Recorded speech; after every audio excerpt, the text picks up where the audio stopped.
1948, David Ben-Gurion proclaimed Israel's official independence and modern rebirth. Celebration was short-lived. The next day, 5 Arab armies attacked Israel. Short on manpower, resources, and with almost no international assistance, Israel miraculously survived and even gained ground. But independence came at a great cost. Israel lost 6,373 people in the war, nearly 1% of its entire population. After more than a year of fighting, the Arab nations made armistice agreements with Israel and withdrew. For the first time in 2 millennia, the Jewish people had a national home and a strong defense force.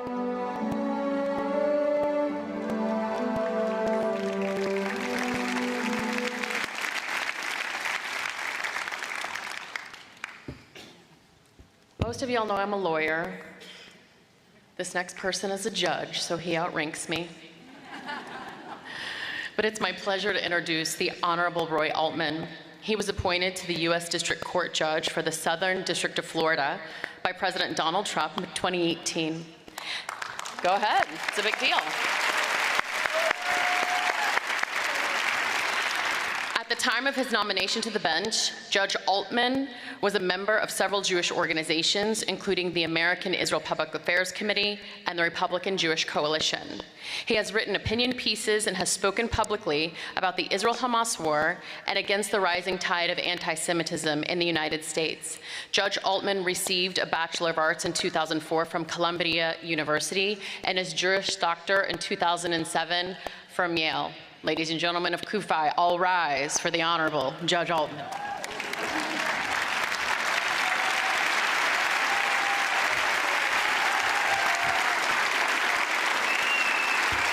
All right, you all may be seated. It is so special to have this much love and support. You know, I've been traveling around the country as a kind of second job since October the 7th, talking about the history of the Jewish people in the state of Israel. In fact, I met Mark Motley in Kentucky speaking on that subject, the same subject I'm going to speak about here today. And I come home and my mother asks me, she says, "What do they think of us in Kentucky?"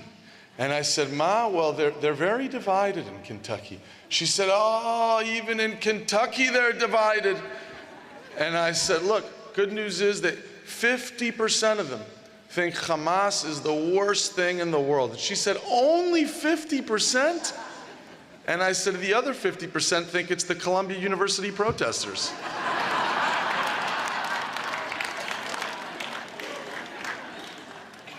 In March and April, at our Passover Seder, we sang the ancient Jewish hymn, Avadim Hayenu.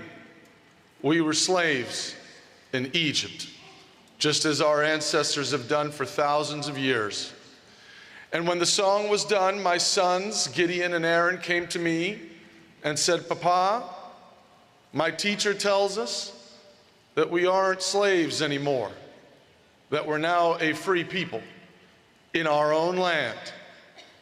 And I had to bite my tongue because I knew what those boys did not know, which is that this year we are not all free. That this year, 115 of us, Jewish men and women, Jewish boys and girls, are being held, even as we sit here today, in deep, dark, dank holes, hundreds of feet beneath the earth, surveilled by real-life monsters. And 6 of them, 6 of them, my friends, are American citizens, and we don't even know their names. We never speak their names.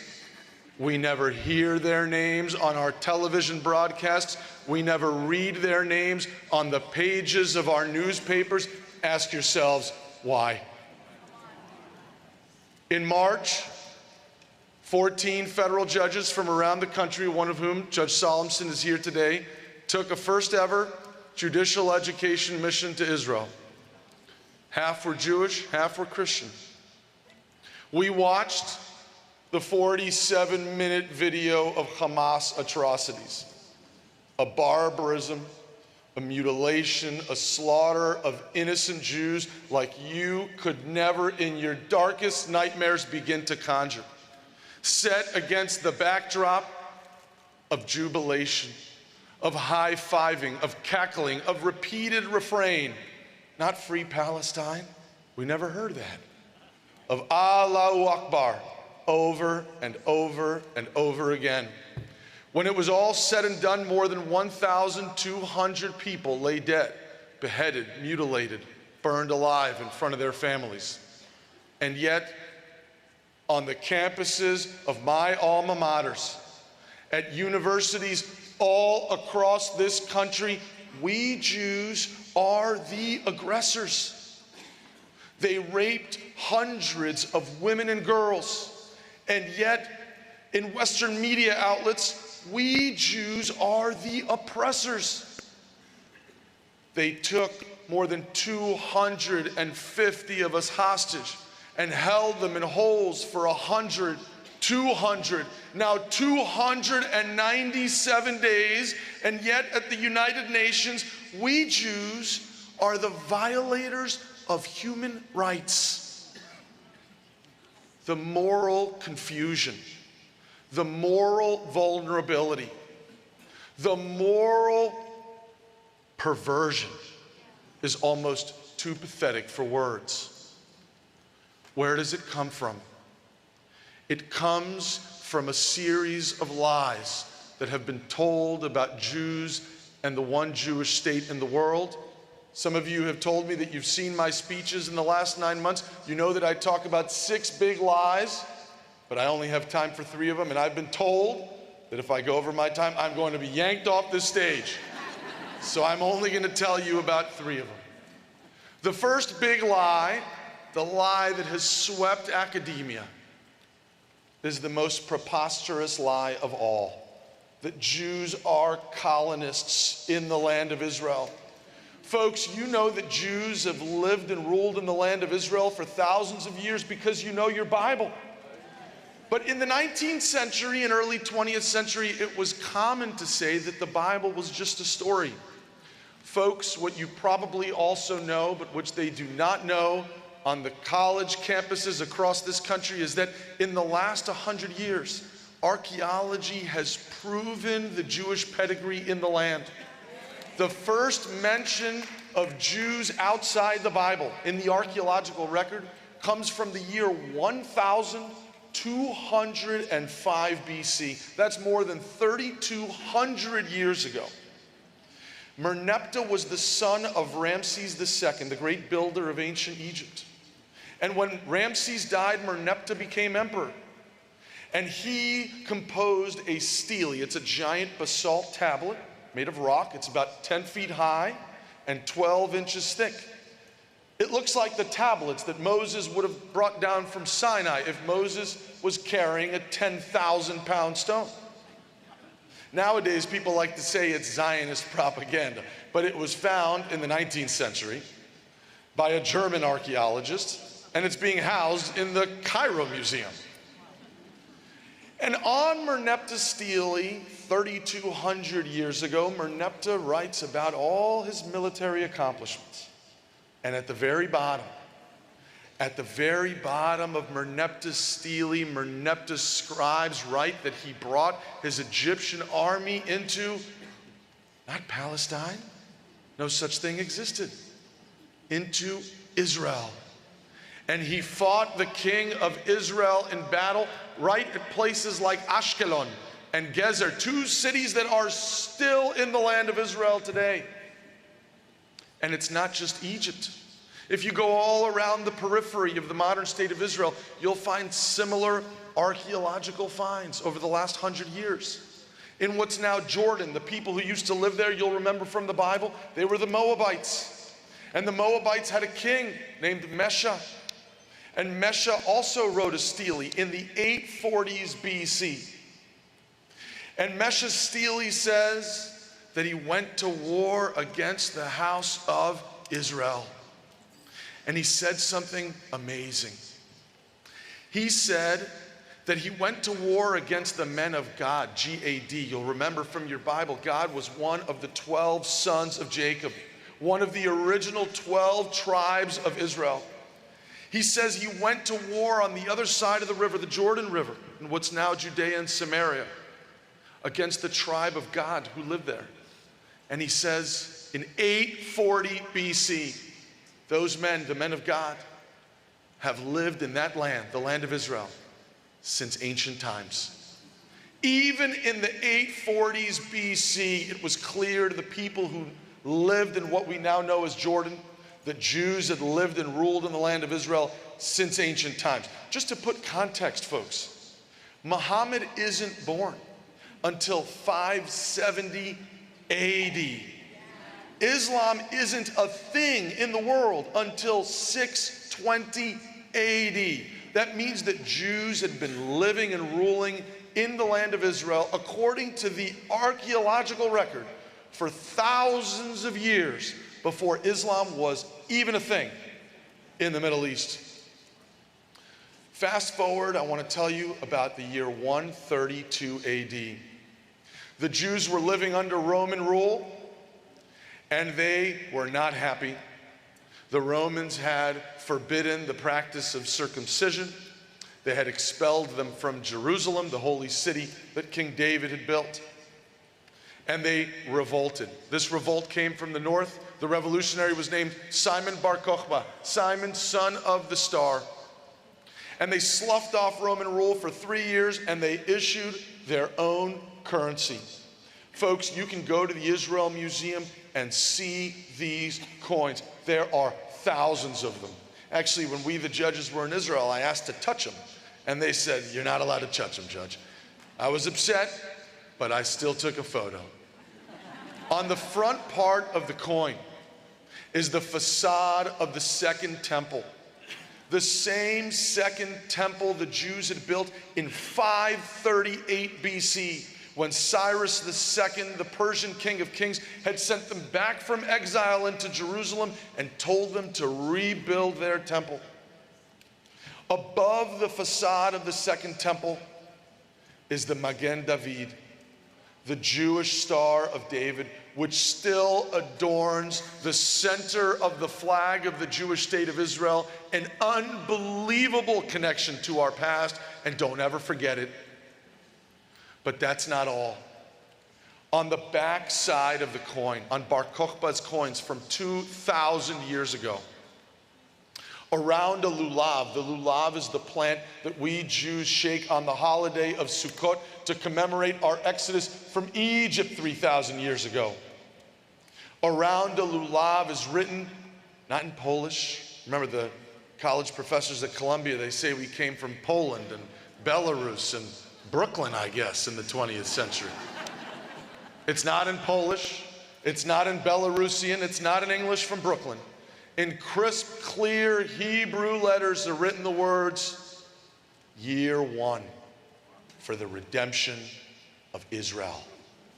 Year one for the redemption of Israel. And that's why in 1948, fast forward 2,000 years, when it came time to decide what will we call this redeemed and reconstituted Jewish state in the land of Israel, that the committee headed by Ben-Gurion voted 6-3, let's call it Israel, because that was year one in the redemption and reconstitution of a land and a kingdom and a people that had lived and existed in that land for thousands of years, even at that early date.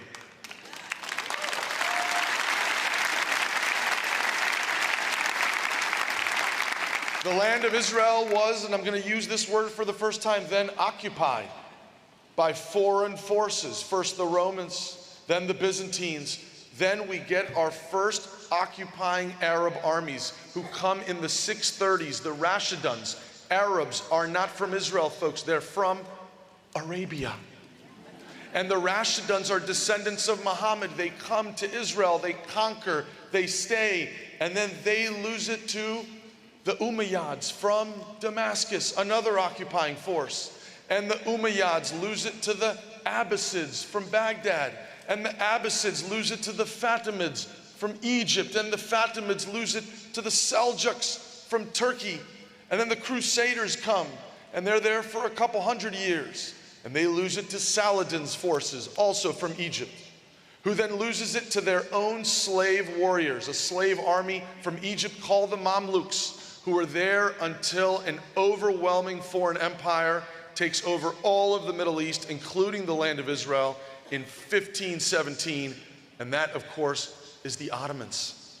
And the Ottomans rule Israel, including the Jewish people in the land, as foreign occupying colonists for 400 years, until the land is liberated in 1918 by the British.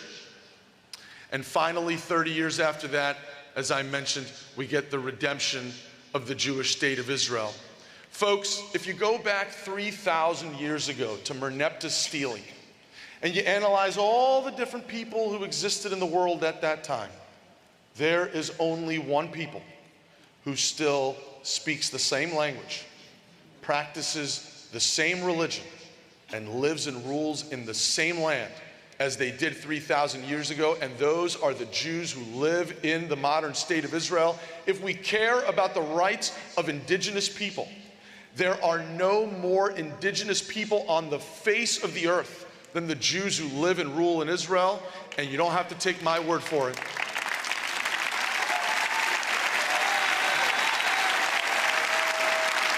You don't have to take my word for it, because in March of 1918, when the Ottoman threat was taken out, King Hussein, the king of all the Arabs, remember, at that time, there was no such thing as Iraq and Lebanon and Syria and Jordan.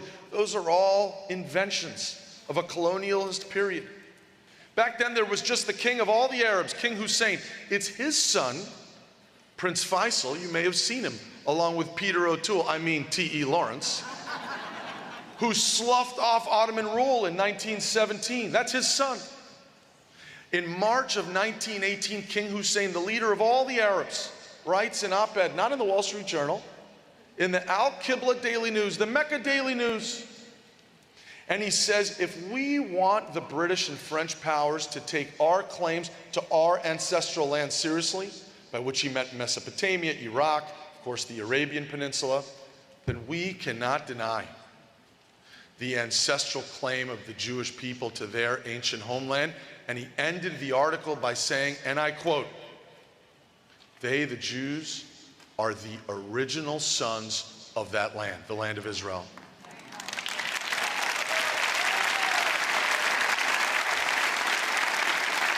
Nine months later, his son, Prince Faisal, who you saw fighting in Lawrence of Arabia alongside Peter O'Toole, Prince Faisal, who would become the first king of Iraq, King Faisal, he has a banquet in his honor in Jerusalem. And at the end of the banquet, he turns to his friend, Lord Rothschild, the Jewish man, December of 1918. And he says, "We recognize the Jewish claim to this land, your ancestral homeland." And he ends by saying, "To my Zionist friends, welcome home."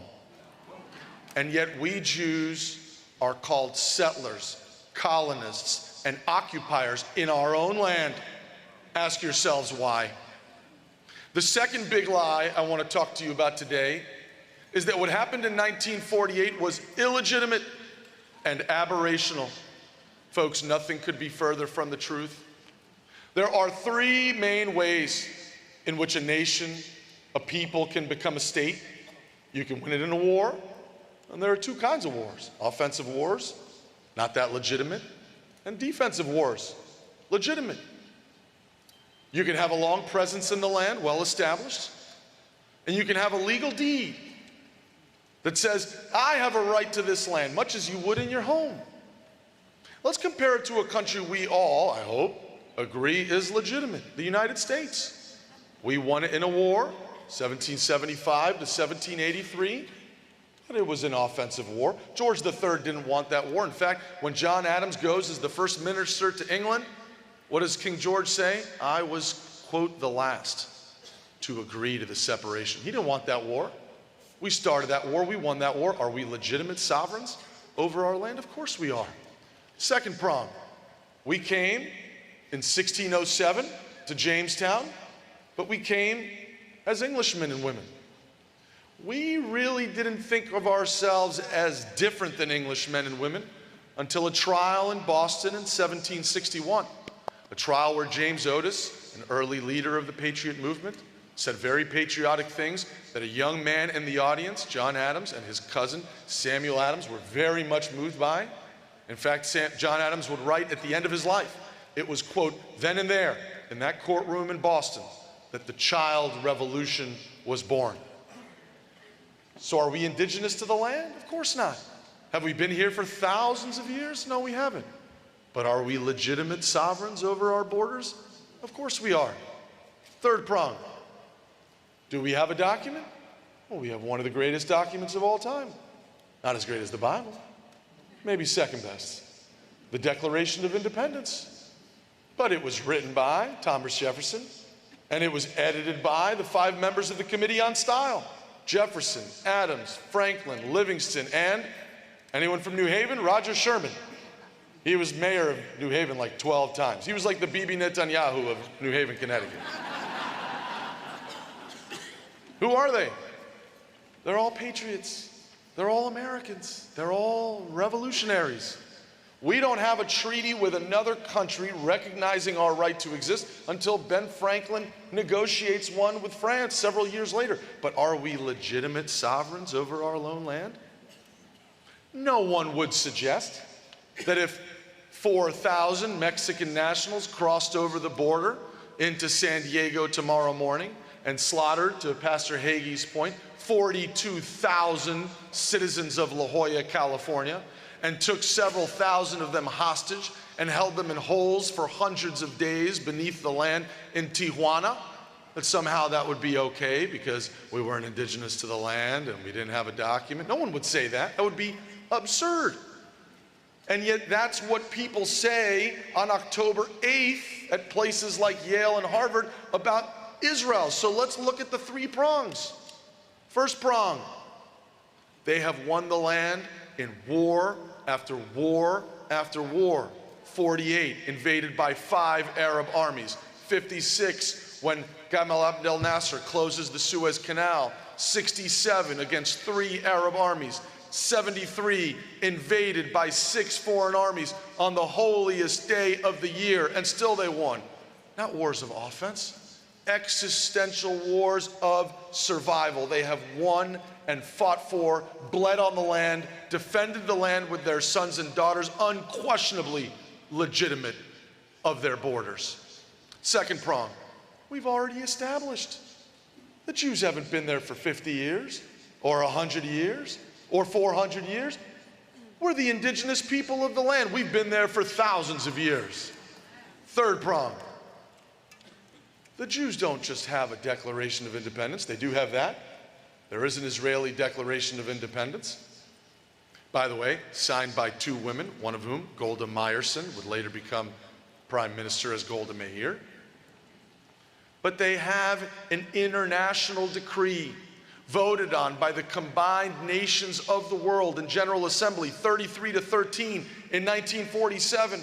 And then after the war was fought in 49, the Supreme Court, the United States said, go back to the United Nations and get it ratified. Make sure everyone's cool with the results of the war. Now, we judges, we don't like motions for reconsideration, okay? We ruled, and that's the end. And the Israelis didn't like motions for reconsideration. Abba Eban said, don't send me back there. But they went back and got it ratified by an even bigger margin in 1949, 37-12. Is it legitimate? It's unquestionably legitimate under the law. And yet we're called aberrational settlers in our own land. Ask yourselves, why?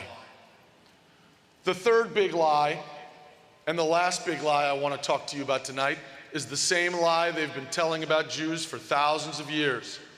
In the Middle Ages, it was said that Jews poisoned the wells of towns. Later, during the plague, it was said that Jews were impervious to plague and were infecting their neighbors in order to steal and occupy their lands.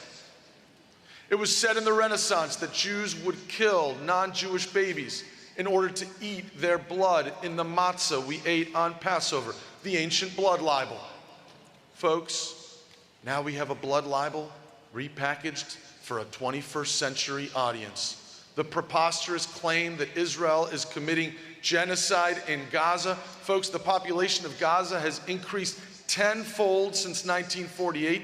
This despite the claim of professors at places like Columbia and Yale that there have been several different genocides perpetrated against them. If that's true, Jews are committing the most ineffective genocide in human history.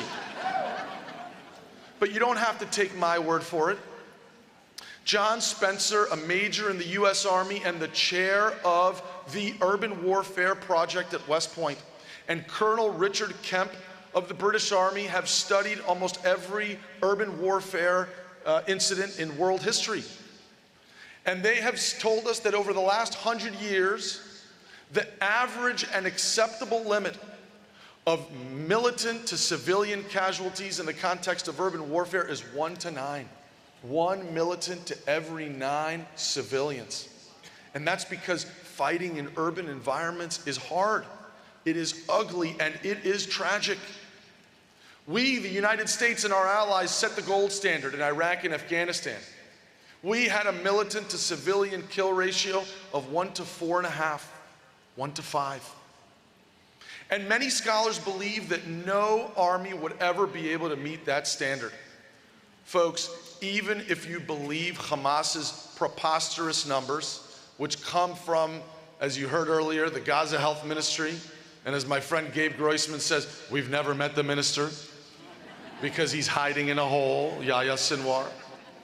Even if you believe their preposterous numbers, which even the United Nations has recently and quietly cut in half without a single apology, by the way. Israel has a militant to civilian kill ratio in Gaza of about 1 to 1, 1 to 1.5, a standard that Colonel Richard Kemp and Major John Spencer have said no army will ever be able to live up to again. And yet we are accused of genocide, having gone above and beyond our obligations under international law. Ask yourselves why. Folks, on our judge's trip to Israel, we went to Re'im, the site of the Music Festival massacre. And when we came off the bus, many of you have probably seen it, they've made an incredible memorial there. A mound for every young boy and girl who fell, 364 mounds. And out of each mound is a stick, I think made of wood, with a picture of the person who died there. When we came off the bus, we were overwhelmed by the shrieking sobs of a mother who lay prostrate over the mound of her son. Her family was trying to pull her off, but she would not be moved. And we started to think of ourselves, we just can't stand here. It was overwhelming. At that point, I thought I heard music. And so I started to walk over to the right. And as I made my way over to a clearing, there were about, I noticed, 50 women in a giant circle, all singing songs.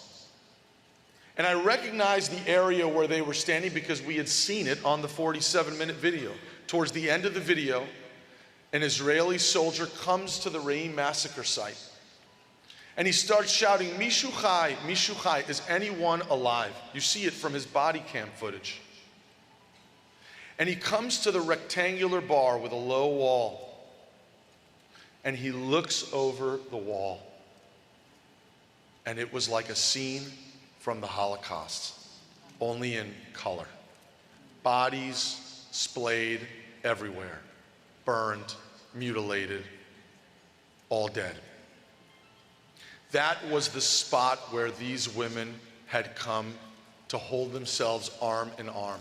And one of them said to me, please join us. So I did. And then I noticed that all the other judges were interspersing themselves along the same circle. And then we started to sing.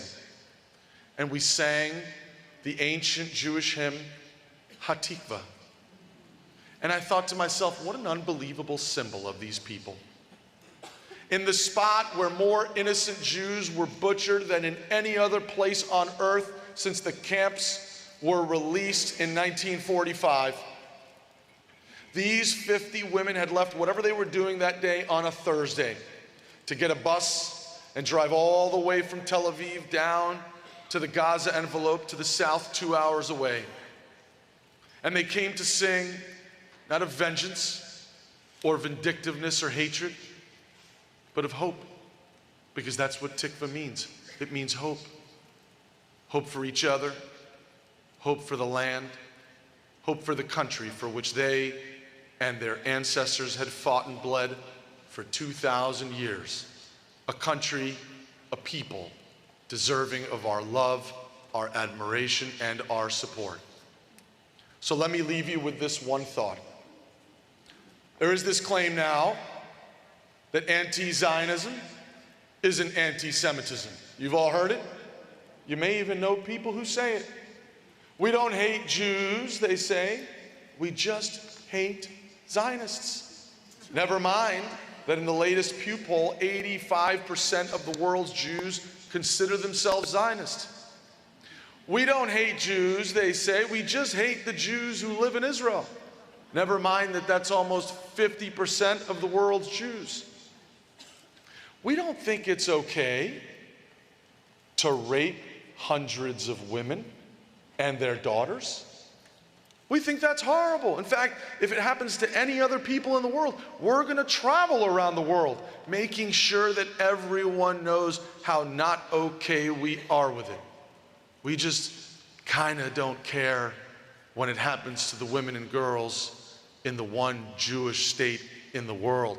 We don't think you should take hostages, civilian hostages, boys and girls, octogenarians and septuagenarians, including 12 infants and toddlers, and 2 who, if they are still alive, would have turned 1 year old in captivity and hold them for 300 days. We don't agree with that. That's horrible. We just kind of will look the other way and rip down the posters of the hostages if it happens to the boys and girls who live in the one Jewish state in the world. Folks, make no mistake. What is Zionism? Zionism is a pure and noble ideal. Zionism is the recognition that for 2,000 years, Jews have been agents of history. We have been acted upon. We have been played upon. We have been subjugated, humiliated, turned into the other. And Zionism is the promise that for the first time in 2,000 years, we Jews will be agents of history no longer. That for the first time in 2,000 years, we Jews will be actors in history, who will be permitted to stand up for one another, who will have a moral obligation to fight back if required with reprisals that are strong and forceful and which deter, just like any other nation in the world does. Kissinger told us that weakness is provocative. If Israel allows the gravest murder of innocent Jews, the hostage-taking, the rapes, the butchery to go unanswered, the killing of Jews in the north, the displacement of 70,000 people in the Galil, if Israel allows that to go unpunished, if Israel finishes this war before the hostages are returned and Hamas is destroyed, that weakness will be provocative for decades to come. That is the end of Israel. So when you hear people crying out for a ceasefire on October 8th and October 9th and October 10th, before a single hostage had been released, before a single troop had put his boots down in Gaza, know that what they were really saying is, you Jews go back to the firing squads of Babi Yar. You Jews go back to the camps and get in the bunkers and let us turn on the shower heads and do not object. Take it like the Jews that you are. Take it like the Jews that you have always been. So what Zionism means, what Zionism truly stands for, is that we Jews, we ain't never going back to Babi Yar. We ain't never going back.